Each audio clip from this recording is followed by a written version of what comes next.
PCC working president Jaggareddy CM Revanth రెడ్డితో తన మనసులో మాట పంచుకున్నారు. ఈ 5 ఏళ్లు విజయవంతంగా పాలన కొనసాగించి వచ్చే 5 ఏళ్లు కాంగ్రెస్ పార్టీని అధికారంలో ఉండేలా జాగ్రత్తలు తీసుకోవాలని సూచించారు. గత 9 ఏళ్లలో ప్రజలు తమ హక్కులు స్వేచ్ఛగా చెప్పుకోలేని పాలన మాజీ సీఎం చేశారని ఆరోపించారు.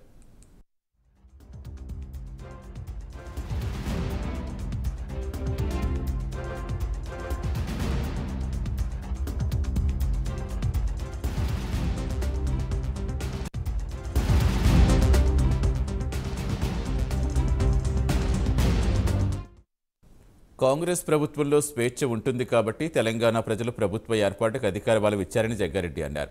సోనియా గాంధీ, రాహుల్ గాంధీ చెప్పిన 6 పథకాల్లో 2 అమలు చేశామని, ఇంకా 4 పథకాలు తప్పకుండా అమలు చేస్తారని ఆశాభావం వ్యక్తం చేశారు.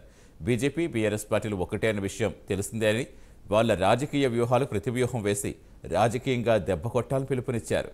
తెలంగాణ మెజార్టీ ప్రజలు ఇదే కోరుకుంటున్నారని చెప్పారు.